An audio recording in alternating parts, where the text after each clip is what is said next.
அன்பானவர்களுக்கும் அன்புள்ளவர்களுக்கும் வணக்கம். நாங்கள் இப்போ ஒரு சந்தோஷமான ஒரு விஷயத்தை உங்களுக்கு சொல்ல வந்திருக்கிறோம். அதை சொல்ல முதல் நாங்கள் இது தொடங்கின கதையை தொடங்க வேண்டும்.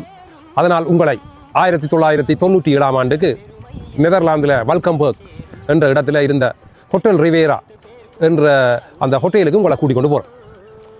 அப்போ அங்கே தான் நாங்கள் நெதர்லாந்துக்கு வந்து அகதி அந்தஸ்து பெற்றிருந்தாங்கள். அப்போது எங்கள் வீட்டில் எங்களுடன் இருந்த முத்தையா அண்டனிதாஸ், உலக வீரன், அவர் எங்களோட இருப்பார். எங்களோட சாப்பிட்டு என்ன சொல்கிறது, விளையாடி, அதுவும் கால்பந்தெல்லாம் விளையாடுவோம். அப்போ அவர் அவரோட நாங்கள் கதைக்கிற நேரங்களில் அவர் சொல்லுவார், எங்களோட ஊர் வந்து மிகவும் பிரபலியம் கால்பந்து விளையாட்டில். எங்களோட ஊருக்கு ஒரு அணி இருக்குது, அதுக்கு பேர் சென்ட் மேரிஸ். நாங்கள் எங்களோட ஊரை சுற்றி இன்னும் 2 அணி இருக்கிறது, பாசையூர் கரையூர், அங்கே பாடிமீன், மற்றது சென்ட் ஆந்தனிஸ் என்று சொல்லி 2 அணிகள் இருக்கிறது.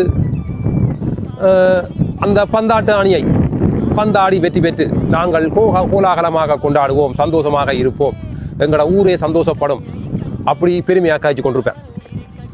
அப்போ இவ்வளவு காலமும் உள்ளூருக்குள்ள பந்தாட்டத்தில் பந்தாடிய அந்த நாவாந்துறை சென்ட் மேரிஸ் அணி கொழும்பில் நடந்த விளையாட்டு சுற்று, அதாவது கால்பந்து விளையாட்டு சுற்று இறுதி தகுதி பெற்று இறுதி விளையாட்டு கொழும்பிலேயே அல்லது இலங்கையிலேயே பிரபலியம் பெற்ற சவுண்டர்ஸ் என்ற கால்பந்து விளையாட்டு அணியை பந்து விளையாட்டில் பந்தாடி வெற்றி குன்னத்தை சுபீகரிச்சிருக்கிறார்கள். அந்த பந்து விளையாட்டில் கைதேர்ந்த அல்ல சிறந்த அந்த சவுண்டர்ஸ் அணியை பந்தாடின நாவாந்துறை அணி, அந்த சென்ட் மேரிஸ் அணியினருக்கு வாழ்த்துக்கள். என் நண்பனின் ஊரில் இருக்கும் அந்த விளையாட்டு கழகத்துக்கு வாழ்த்துக்கள்.